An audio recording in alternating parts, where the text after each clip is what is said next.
할렐루야. 우리 전우자에 계신 분들 반갑게 인사 나누시고 오늘 말씀 같이 나누겠습니다. 반갑습니다. 정말로 잘 오셨습니다. 오늘 이렇게 함께 모인 이 자리에 또 특성으로 하나님께 영광도 돌리고 가사의 내용 같이 우리가 주님께서 쓰임 받을 수 있도록 주님께 더욱더 주 앞에 헌신할 수 있기를 바라고요. 주님께서 이 땅에 사람들의 빛으로 오셔서 그렇게 생명을 살리는 귀한 일을 이루셨는데, 오늘 말씀 속에서 이 대강절 네 번째 주일 주님께서 우리에게 주시는 말씀으로 받아 우리도 세상에 빛이 되고자 하는 그런 마음이 우리 안에 일어나기 원합니다. 몇 해 전에 있었던 일입니다. 시카고의 대형 교회죠. 시카고 윌로 크릭 교회에서 이제 한 주일이 되었는데 주일 예배를 드리지 않기로 결정한 겁니다. 그날이 어떤 날이었냐면은 12월 25일이 주일이 되던 날이었어요. 우리도 다음 주일 예배를 12월 25일 성탄절 예배 함께 드리게 되죠.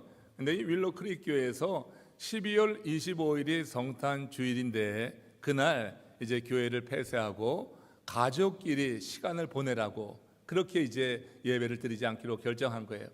우리 한인 교인들 입장에서 보면 정말 이해도 되지 않는 그런 일 아니에요? 예배를 드리기 위해서 주님이 오신 날을 기념하는 그 성탄의 날에 동방바사처럼 그야말로 먼 길을 강을 넘고 산을 넘어서라도 가서 예배하는 것이 옳을 것 같은데, 그 교회에서는 이렇게 가족들과 시간을 보내라, 이런 얘기에 대해서 환호하는 일부 사람들도 있겠지만, 우리 여러분 정말 믿음 안에 말씀 안에 살고자 하고 예배를 중요시 여긴다고 하면 절대 그렇게 반응하지 않을 텐데, 그 교회가 워낙 대형 교회여서 그런지 그렇게 주도적으로 그 일을 행했고 거기에 따라서 함께 동조하는 그런 교회들도 많이 일어나게 됐어요. 근데 얼마 있어서 무슨 일이 일어난지 아세요? 그 교회 담임 목사님이 스캔들로 인해서 몰락하고 말았습니다. 한순간에 몰락하고 말았습니다. 그 즈음에 설문조사가 있었습니다. 그 조사는 성탄절이 무슨 날이라고 생각하느냐 하는 성탄절 그 설문조사가 있었는데, 초등학생들 64%가 성탄절을 예수 그리스도의 탄생일로 보지 않고 산타크로스의 생일로 보더라고 하는 그 설문조사 결과가 있었어요. 여러분, 교회가 세속화되고 우리가 인본주의적인 입장에서 우리가 영적인 생활을 도모하려고 할 때 나타나는 그런 정말로 우리가 보기 원치 않는 현상이 이렇게 우리 가운데 지금 나타나고 있는 시대를 삽니다. 여러분, 우리 주님께서 우리를 구원하시기 위해서 우리에게 생명의 빛을 비춰서 우리를 사망에서 생명으로 이끌기 위해서 오신 이 성탄의 계절에 우리가 그 어느 때보다 마음을 다해서 우리 주를 예배하는 것이 옳은 줄로 믿고 고백하시기를 주의 이름으로 축원합니다. 에베소서에 보면은 에베소에서 사도 바울이 그 에베소서 2장 8절에서 이렇게 말을 합니다. 구원과 관련된 말씀인데 함께 합독하겠습니다. 시작. 너희는 그 은혜에 의하여 믿음으로 말미암아 구원을 받았으니 이것은 너희에게서 난 것이 아니요 하나님의 선물이라. 너희는 그의 은혜가 먼저 선행적으로 있고 이 선행적인 은혜 안에 우리가 믿음으로 반응함으로 말미암아서 구원을 받게 되는데, 이것이 너희에게서 난 것이 아니라 하나님의 선물이라고 이렇게 분명히 규정하고 있어요. 구원이라고 하는 게 무엇입니까? 죽을 수밖에 없는 사람이 그 사망에서 생명을 얻게 된 것 구원이라고 하지 않겠어요? 바울은 우리가 죄로 인하여서 사망당할 자였는데 예수 그리스도가 이 땅에 오셔서 십자가의 대속의 죽음을 죽으심으로 우리의 죄를 사하셔서 우리가 생명을 얻게 되었다, 이렇게 말하고 있는 거 아니겠어요? 그러니까 여러분, 구원이라고 하는 것을 이렇게 설명하면서 그것은 우리가 어떤 행위로 인하여서 얻는 것이 아니라 하나님의 선물이라 이렇게 분명히 밝히고 있는 것입니다. 구원은 하나님의 주권적인 선물입니다. 주님께서 우리의 죄짐을 덜어주시기 위해서 십자가에 달려 죽으심으로 인해서 우리에게 허락된 정말로 귀한 선물이라고 하는 거예요. 대강절 네 번째 주일, 오늘 우리는 이 어두운 세상에 기쁨을 주기 위해서 오시는 예수 그리스도를 대망하며 오늘 예배합니다.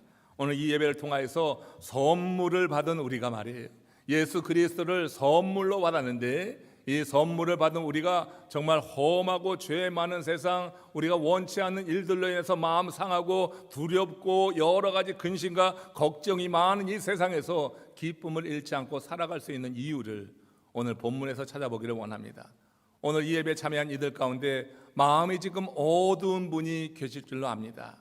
모두가 다 밝은 마음으로, 모두가 다 기쁘고 감사한 마음으로 예배하는 것이 아니라 지난 한 주간 살면서 여러분들이 겪었던 일들, 직면한 일들로 인해서 마음에 많은 부담을 가지고 걱정을 가지고 염려 가운데 이 자리에 임한 분들도 분명히 있을 거예요. 대강절 네 번째 주, 우리 기쁨의 주로 오시는 주님을 대망하며 예배하는 이 자리에 여러분들이 있었다고 하면 이제 우리 주님의 은혜 안에서 여러분들의 심령에 주님께서 비춰주시는 빛으로 인하여서 그 모든 어둠이 사라지고 주님이 주시는 밝은 빛 가운데 기쁨이 회복되어져서 진실로 우리의 삶에 주님이 원하시는 아름다운 그런 복된 은혜가 넘치는 기쁨의 삶이 되어지길 원합니다. 자, 그러면 우리가 이 기쁨을 놓치지 않고 살 수 있는 이유, 그것이 무엇인가? 오늘 요한복음 1장 1절 말씀 합독하면서 본문으로 들어가고 우리가 기뻐할 이유를 찾아보겠습니다. 같이 합독하겠습니다. 태초에 말씀이 계시니라. 이 말씀이 하나님과 함께 계셨으니 이 말씀은 곧 하나님이시니라. 여러분, 태초에 말씀이 계셨어요. 창조할 때 말씀이 계셨어요. 삼위일체 하나님을 말하는 거고, 이 말씀은 신학, 이 요한 사도에 의해서 이것이 예수 그리스도로 그렇게 해석이 됩니다. 예수 그리스도가 말씀이십니다. 말씀이신 예수님을 영접한 사람들은 언제나 그 말씀이 그 가운데 있기 때문에 주와 함께 하는 줄로 믿습니다. 그는 어느 때고 어떤 상황에서든지 주님이 함께 하시기 때문에 온전히 믿고 사는 그런 사람들, 주님이 함께 하신다고 하는 사실을 믿고 사는 사람이라 말할 수 있어요. 따라서 우리는 어떤 상황에서든지 절망하지 않고 두려워하지 않고 기뻐할 수 있는 것이 빛 대신 말씀이 우리 가운데 있기 때문에 우리 안에 영적인 어둠은 자리하지 못하는 거예요. 정말 예수 그리스도를 주로 영접해서 그 빛 대신 주님이 우리와 함께 하신다고 할 때 우리의 심령 안의 어둠은 마땅히 사라져야 될 줄로 믿습니다. 우리가 괴롭고 힘든 것은 우리 안에 이런 세상 일로 인하여서 걱정과 근심으로 인하여서 마음이 어두워질 때 우리의 삶의 질은 떨어지고 우리는 행복을 느끼지 못하고 염려와 걱정 가운데 사로잡혀 사는 거예요. 예수를 주로 영접할 때 말씀이 우리 가운데 들어오는 거예요. 이 말씀이 사람들의 빛이라고 뒤에 가서 우리 요한 사도는 말하고 있어요. 말씀이 빛이기 때문에 빛을 받은 사람들 마음 가운데 어둠은 자리할 수가 없는 거예요. 그래서 예수를 영접한 사람은 기뻐할 수밖에 없다. 상황이 어떻든지 그 상황 속에서 우리는 어둡고 칙칙한 그런 세상 사람들의 모습이 아니라 주님과 함께함으로 인해서 내 상황이 정말 힘든 그런 와중에서도 안에 내면에는 이와 같은 기쁨을 잃지 않는다. 왜냐하면 주님께서 그렇게 두지 아니하시기 때문에 우리와 함께 하시는 주님께서는 우리의 상태와 상관없이 우리를 사랑하시고 우리를 품으시고 우리를 새롭게 하시는 주님이신 줄로 믿습니다. 여기에 대해서 이사야 선지자가 메시아가 누구냐 하는 것을 예고할 때 오늘 우리 이 말씀 본문과 함께 관련해서 우리에게 던져주는 큰 교훈이 있습니다. 자, 이사야서 42장 3절에서 이사야 선지자는 오실 메시아를 이렇게 그리고 있습니다. 상한 갈대를 꺾지 아니하며 꺼져가는 등불을 끄지 아니하시는 분이라. 메시아는 바로 이런 사역을 위해서 이 땅에 오신다고 하는 거예요. 우리가 이 죄 많은 세상에 살면서 얼마나 많은 사람들이 마음 상하여 살아가는지 몰라요. 이런저런 일로 인해서 감당하지 못하고 내가 어떻게 해볼 수 없는 일로 인해서 사람들 마음 가운데 큰 상처를 받고 살아가고 희망을 잃고 살아갑니다. 그러나 오시는 메시아가 행하시는 일은 이렇게 상한 갈대를 꺾지 않는다고 하는 거예요. 꺼져가는 등불을 끄지 않는다고 하는 것입니다. 여러분, 광야의 황무지의 잡초가 갈대입니다. 그 갈대를 무슨 가치를 가지고 보겠어요? 근데 이 갈대가 그냥 성하지도 않고 꺾여져 있어요. 그러면 그야말로 쓸모없는 그런 존재를 의미하는 거 아니겠어요? 이게 상한 갈대를 그러나 꺾지 않으시는 이가 우리 주님이시라고 하는 거예요. 꺼져가는 등불은 실패한 영혼을 의미할지 모르겠습니다. 그리고 삶이 절망에 빠져있는 심령들 꺼져가는 등불에 비유하고 있는데 오시는 우리 메시아는 이와 같이 그렇게 상한 갈대 같은 심령과 꺼져가는 등불 같은 인생에게 희망을 준다고 하는 거예요. 그들을 꺾지 아니하시고 다시 세우시고 싸매신다고 하는 것이고, 꺼져가는 등불 같은 존재에게 하나님께서 성령의 기름을 부어주셔서 꺼져가는 불에 다시 활활 타오를 수 있도록 역사하시는 이가 바로 그리스도라고 하는 거예요. 예수님을 우리가 영접할 때 온전히 믿음으로 영접한다고 하는 것이 바로 이런 유익이 있는 거예요. 우리 삶에 이런 변화가 나타나야 될 줄로 믿습니다. 수십 년 예수 그리스도를 믿고 예수를 주라고 고백하는데도 여전히 우리들 마음 가운데 세상 일로 인해서 어둠에만 갇혀 있다고 하면 이건 문제가 심각한 거예요. 구원 얻은 하나님의 사람들, 예수 그리스도로 인하여서 구원에 이른 하나님의 사람들은 그리스도의 역사로, 사역으로 말미암아서 꺼져가는 그런 등불 같은 심령에 다시 불이 타오르고, 상한 갈대와 같은 그와 같은 삶의 그런 현장 속에서도 다시 회복을 이루는 주님의 은혜를 누리며 살아야 될 줄로 믿습니다. 많은 사람들이 적자 생존 무한 경쟁 사회에서 살아가면서 얼마나 많이 상처를 주고받는지 몰라요. 정말로 경쟁 사회에서 내가 잘 돼야지, 저가 무너져야지 내가 잘 되니까 그렇게 얼마나 많은 상처를 줘요. 교회 안에서 사역을 할 때도 보면은요, 세상의 가치관을 가지고 사역을 할 때 보면은 서로 견제하는 거예요. 누가 좀 더 이렇게 얼굴 낯이 나는가, 이런 걸 보면서 그걸 가지고 여러 번 시기하고 그걸 가지고 또 뒤에서 비방하기도 하고요. 하는 일들을 통해서 교회 안에 사역을 하면서도 상처를 받는 경우가 있어요. 그래서는 정말 안 될 일입니다.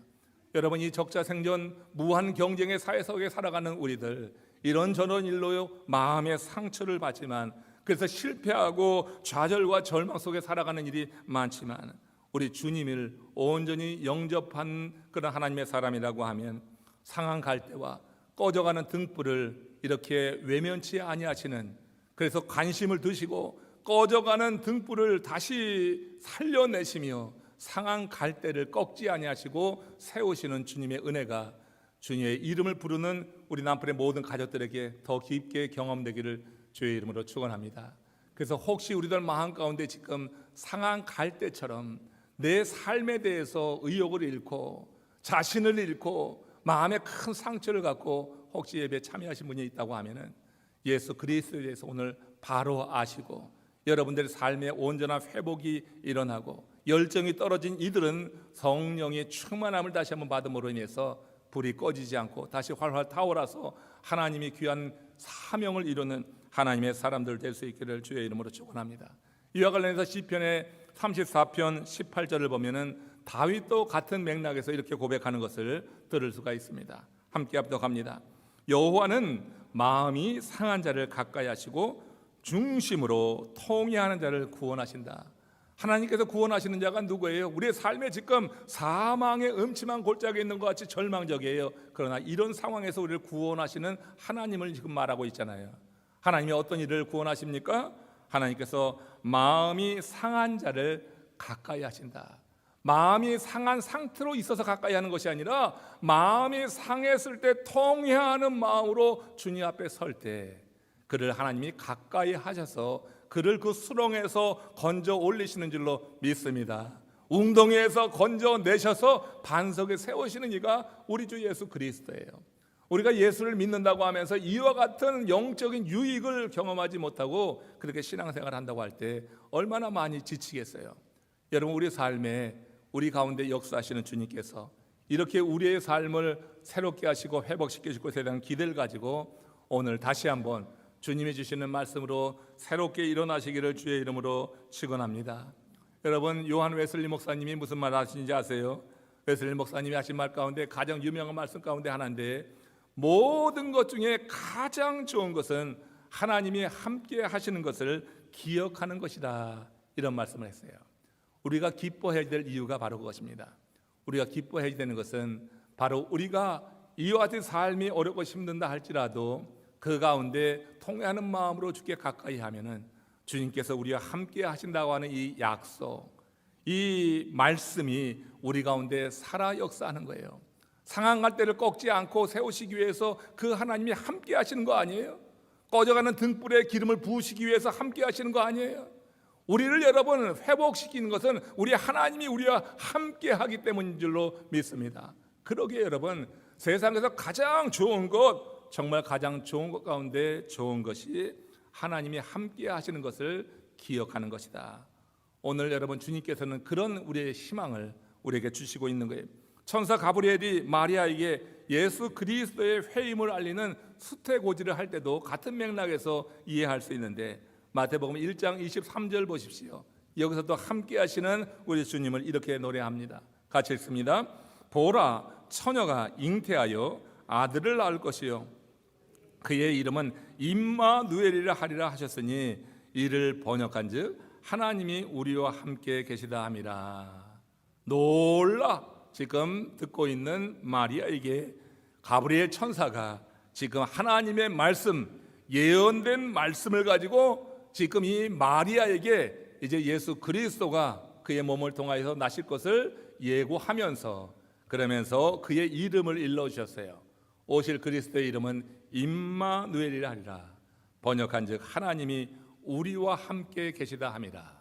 하나님께서 함께 하시는 것을 믿고 고백하고 하나님이 주신 약속을 우리가 마음으로 받아서 그 말씀을 묵상하고 그 말씀 가운데 붙잡혀 살아가게 될 때, 그래서 우리가 이 세상에 어떠한 일을 만나도 그 일 가운데 무너지지 않고 우리는 주님이 함께 한다고 하는 믿음 속에서 기쁨을 잃지 않고 오히려 주님의 은혜 가운데 더욱더 성장해 나가게 될 줄로 믿습니다.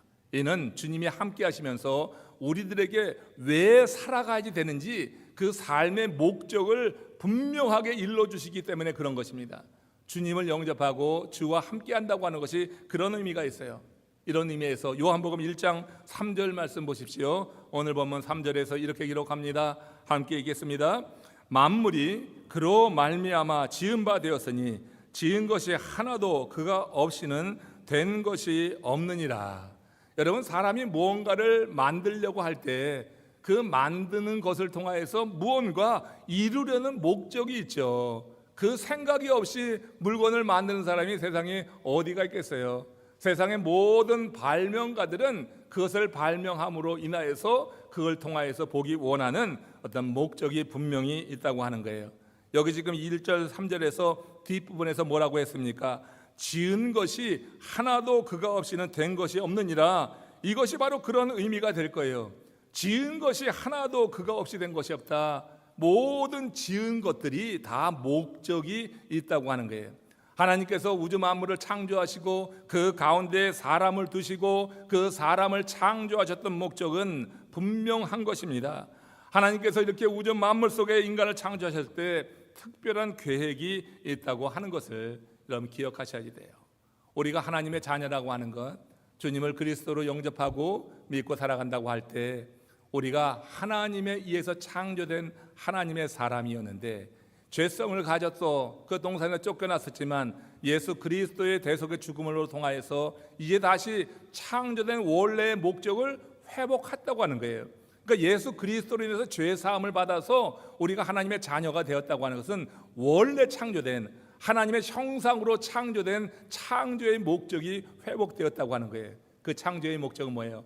하나님께서 모든 생물에는 그 생물이 존재하게 한 특별한 의도와 목적이 있다고 하는 것이고, 사람이 바로 그 중에 하나요. 하나님의 형상을 닮았기 때문에 우린 더구나 더 하나님께서 우리를 창조하시며 우리 안에 허락하신 삶의 목적대로 살아갈 때, 그때 우리는 기쁨을 누리고 이 세상의 일들로 인해서 눌려서 신음하지 않게 될 것이라고 하는 거예요. 여러분, 바닷가에 개미 한 마리가 있어요. 이 개미 한 마리가 끙끙대면서 모래 하나를 움직이고 있습니다. 개미가 모래 하나를 그렇게 움직인다고 해서 바닷가 모래사장에 큰 영향을 주겠습니까? 바닷물 흐름에 영향을 주느냐고 하는 거예요. 개미 한 마리가 모래 하나를 움직이는 것이 과연 어떤 영향을 미칠까? 그 개미 한 마리의 움직임에 온 우주는 관심이 없습니다. 그러나 여러분, 하나님은 관심을 두신다고 하는 거예요. 하나님은요, 우리 같은 이렇게 하나님의 형상을 담은 인간뿐만 아니라 미생물까지도 하나님께서 창조하셨다고 하는 거 우리가 믿고 고백하잖아요. 그러니까 하나님께서 창조하신 모든 것에 하나님의 창조의 목적이 있기 때문에 사람들은 개미의 그런 움직임에 전혀 관심이 없어요. 그러나 여러분, 하나님은 그 개미 한 마리가 모래 하나를 움직이는 것에도 관심을 갖고 역사하신다고 하는 것이 한 신학자의 그런 창조주 하나님에 관한 이해라고 하는 겁니다. 여러분, 창조했으면은 다 목적이 있는 거예요. 이 목적대로 살아가게 될 때 하나님께 영광이 우리의 삶의 풍성한 그 삶에 우리가 누릴 수 있는 최고의 복을 경험할 수 있다고 하는 것입니다. 우리가 볼 때 정말 이 개미 한 마리처럼 그렇게 취급하는 사람이 우리 주변에 있습니다. 정말 관심이 가지 않는 사람, 무시하는 사람, 우리 주변에 여러분 얼마든지 있을 수 있어요. 그러나 여러분, 그 사람을 향하여서도 하나님께서 당신의 뜻을 갖고 그를 세우셨다고 하면 그를 통하여서 하나님이 보기 원하시는 목적이 있기 때문에 하나님은 그 사람에게도 관심하시는 줄로 믿습니다. 나는 관심을 두지 않습니다. 개미 한 마리가 어떻게 바다에 영향을 주겠어요? 우주의 흐름과 변화에 어떤 영향을 미치겠어요? 그러나 하나님께서는 하나님이 창조한 모든 것에 관심을 두신다. 온 우주를 운행하시는 그런 우주적인 하나님뿐만 아니라 한 사람의 머리카락까지 세시는 섬세하신 우리 하나님, 그래서 창조하신 하나님의 모든 피조물에 대해서 관심을 갖고 역사하신다고 하는 것을 우리는 분명히 알아야 될 거예요. 우리가 예수 그리스도를 영접할 때 우리는 그 안에 거하는 것이기 때문에 창조의 이 목적을 깨닫게 되어서 우리의 삶에 나타난 여러 일들로 인하여서 무너지고 절망하고 상한 심정을 그렇게 부여잡고 그렇게 탄식하고 울고만 있지 않고 하나님이 나를 통하여서 오늘 이루려고 하는 그 목적을 다시 한번 새롭게 하면서 일어나서 하나님 기뻐하시는 일에 참여하게 되는 줄로 믿습니다. 살면서 어떤 일을 겪든지 그 안에서 하나님의 뜻을 묵상한다고 하는 것은 우리의 삶의 질을 정말 더욱더 아주 풍성하게 하는 것이고 질을 높이는 것이 될 수 있어요. 이런 목적 없이 사는 것처럼 그 인생을 허비하는 것도 없다는 것을 우리가 기억해야지 될 것입니다. 가나안 농군 학교에서 훈련받은 한 청년이 퇴소를 했어요. 가나안 농군 학교가 어디인지 아시죠? 우리 오래전에 오신 분들 아실 거고 요즘은 잘 모르실 텐데, 제가 한국에서 목회할 때 충청도에서 목회했는데 그 강원도 그 인근에 가나안 농군 학교가 있었습니다. 그래서 관심을 갖고 거기 한번 가본 적도 있고 그 가운데 들은 얘기가 있는데 이런 거였어요. 그 청년이 그 훈련을 잘 받고 퇴소해서 상처의 의미에 대해서 그렇게 이제 배웠다고 하면서 올린 글이 크게 감동이 되는 거고 오늘 본문과 좀 관련이 됩니다. 하루는 그가 훈련받는 일환으로 밭에서 고구마를 캐내는 일을 했던 거예요. 근데 고구마를 캐내는데 이 고구마 크기가 수박만 하다고 하는 거예요. 엄청나게 큰 고구마가 이제 그 땅에서 올라오는 것입니다. 그래서 이 고구마를 재배하는 그 지도 교관에게 물어본 거예요. 그리고 그 교관의 대답을 들었는데 이런 대화가 오고 갔는데 의미가 있습니다. 어떻게 하면 이렇게 큰 고구마를 재배할 수 있습니까? 도대체 무슨 비료를 주기에 고구마가 이렇게 수박만치 커집니까? 교관이 대답합니다. 가나안 농군학교에서는 비료를 전혀 주지 않습니다. 그러면 어떻게 이 고구마가 이렇게 커질 수가 있습니까? 이렇게 크게 재배하는 비결이 무엇입니까? 그때 교관이 한 말이 그거예요. 고구마를 심을 때 그때 고구마를 찍어가지고 자극을 준다는 거예요. 고구마를 김을 맬 때마다 고구마에 자극을 주게 되는데 자극을 주면 상처가 나잖아요. 호미로. 근데 고구마가 상처를 받고 그것이 아무는 과정 속에서 다른 부위에 더 이제 생명이 번지면서 고구마가 커진다고 하는 그런 얘기를 듣게 된 거예요. 여러분, 고구마 한 알이 커지는데도 그것이 여러분 상처를 통하여서 그렇게 크게 재배된다고 하는 그의 그 상처의 의미를 읽으면서 우리 하나님께서 하나님의 사람들에게 허락하시는 그 상처라고 하는 것이 우리가 겪는 일 속에서 겪는 그런 시험과 고난이라고 하는 것이 그런 것이 아니냐. 여러분, 우리가 겪는 마음의 상처나 인생의 고난이라고 하는 것이 나쁜 것만이 아니다. 우리가 그때 우리 마음의 방향이 어디를 향하느냐, 이것이 중요하다고 하는 거예요. 내 마음의 방향만 주를 향하기만 한다고 하면은 하나님은 어떤 분이라고 그랬어요? 하나님께서는 상처받은 자를 가까이 하시는 분이라고 했어요. 하나님은 이렇게 꺾어지는 그런 갈대를 꺾지 않으시는 분이라고 했어요. 꺼져가는 등불을 끄지 않는 그런 분이라고 했어요. 그래서 여러분, 우리가 견디기 어려운 그런 순간이라 할지라도 우리의 마음의 방향이 그렇게 향하게 될 때 우리 하나님께서 그와 함께 하시면서 그 상처를 품으시는데, 이 상처를 품으실 때 그 상처가 아픔과 동시에 다른 부위에서 우리의 삶이 더욱더 건강하게 일어나게 됨으로 인해서 하나님 기뻐하시는 존재로 서게 된다고 하는 이야기로 들었습니다. 여러분, 바울이 그래서 항상 기뻐하라고 이렇게 말을 했던 거예요. 주 안에 있는 하나님의 사람들, 예수를 그리스도로 영접한 하나님의 사람들이 항상 기뻐해야 될 이유가 바로 거기에 있다고 하는 것입니다. 바울이 항상 웃으라고 하지 않고 항상 기뻐하라고 한 것이 얼마나 다행인지 몰라요. 여러분, 항상 웃고 다니면은 많은 사람들이 걱정할 것입니다. 정말 많은 사람들이 걱정할 거예요. 다행히 우리 교우들 항상 웃지는 않더라고요. 예배할 때 보면 많이 근엄한 분들이 더 많지 웃고 있는 분이 많지 않아. 여러분, 항상 웃고 다니면은 많은 사람들이 걱정할 겁니다. 여러분의 부모가 정말 걱정할 거예요.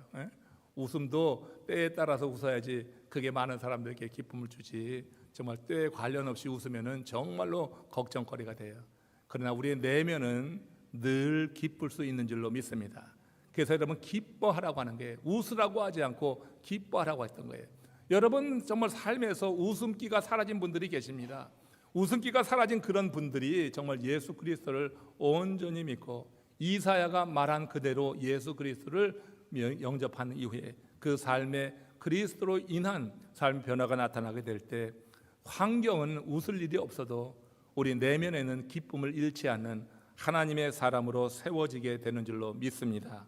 우리 안에 이 기쁨, 주님께서 함께 하신다고 하는 그런 믿음으로 말미암아 이 기쁨을 소유할 수가 있어요. 이 믿음이 흔들릴 때 기쁨은 사라지게 되고 삶의 기초까지 흔들리게 되어서 그 삶이 아주 불안하게 되는 것입니다. 이와 관련해서 우리가 기뻐하게 되는 이유, 이제 삶의 목적을 분명히 한다고 했는데 요한복음 1장 4절에 다시 한번 확인해 보면서 말씀을 정리하겠습니다. 같이 한번 읽겠습니다. 그 안에 생명이 있으니 이 생명은 사람들의 빛이라. 우리가 예수를 영접할 때 예수의 생명이 우리 안에 들어오는 거예요.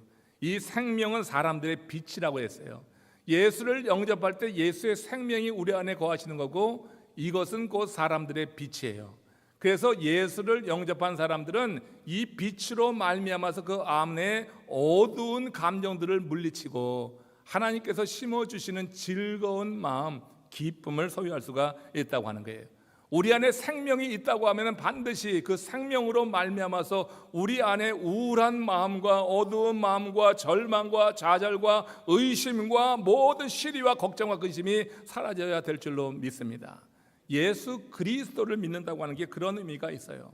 생명이 있으니 이 생명은 사람들의 빛이라고 했어요. 예수 그리스도가 이 땅에 오신 거, 이 네 번째 주 우리가 주님을 기대하며 맞이하는데, 예수 그리스도는 사람들의 빛으로 이 땅에 오셔서 그 심령에 평화를 심어주고 그 심령에 사랑을 심어주고 그 심령에 기쁨을 심어주시는 분인 줄로 믿습니다. 생명의 빛이 우리 가운데 임하여서 소망이 없는 절망 가운데 우리는 소망하게 되어지는 거고, 이렇게 사랑이 식어지는 이 세상 속에서 그 빛을 받아서 주의 사랑을 실현하면서 우리도 그 빛을 발산하는 하나님의 사람이 되는 거고, 우리 안에 어두운 감정이 사라지고 기뻐하게 될 수 있다고 하는 거예요. 예수의 생명이 우리 안에 생명의 빛으로 비춰져서 우리는 이런 상황 속에서 기뻐하는 하나님의 사람으로 선다 하는 거예요. 김수영이라고 하는 시인이 있습니다. 그의 시 나의 가족이라고 하는 시가 있는데, 그 마지막 연에서 이 시인이 이렇게 노래를 해요. 낡아도 좋은 것은 사랑뿐이랴. 낡아서 좋은 것이 사랑뿐이자 하는 그런 내용인데, 이 시인은 9년의 이 시를 통하여서 가족 사랑을 노래한 것입니다. 김수영은 가족의 사랑이라고 하는 것이 겨울 바람보다도 자신의 눈을 밝힌다, 이렇게 쓰고 있습니다. 가족 사랑, 그 사랑의 깊이, 여기에 대해서 겨울 바람같이 어려운 환경 속에서도 볼 것을 보게 한다. 저는 그렇게 한번 해석을 해봤어요. 이 가족 사랑이 겨울 바람보다 더 눈을 밝게 한다.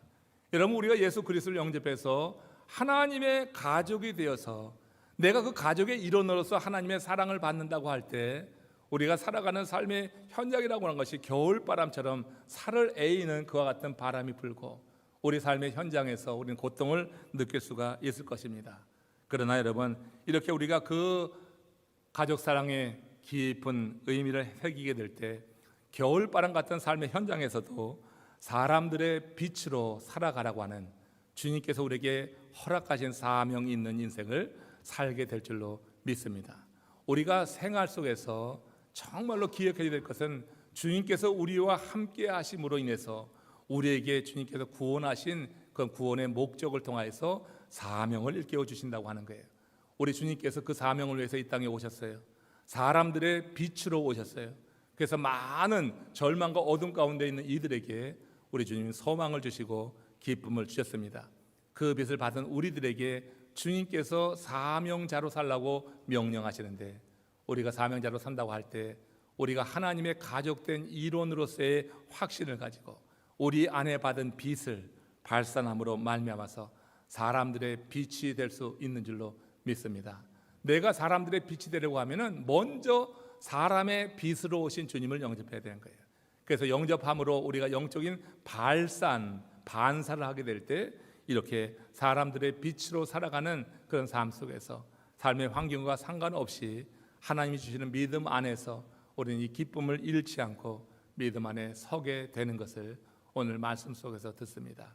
자, 다음 주일이 12월 25일입니다. 우리들 안에 저 어느 교회에서 행했던 것 같은 그런 인본주의가 아니라 진정으로 하나님의 가족들이 모여서 예배하는 것을 소중히 여길 바랍니다.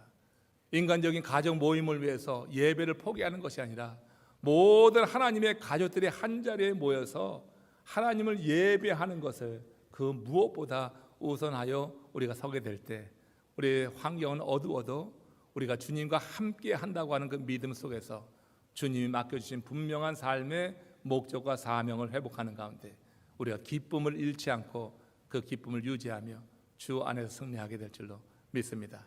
이 성탄의 계절에 그런 은혜가 저 여러분 모두에게 임하시기를 주의 이름으로 축원합니다. 우리 고개 숙여서 함께 기도하겠습니다. 주님 주시는 말씀을 마음에 새깁니다. 주님 주시는 마음으로 우리가 주의 은혜 안에서 더욱더 믿음으로 반응하며 나가길 원합니다.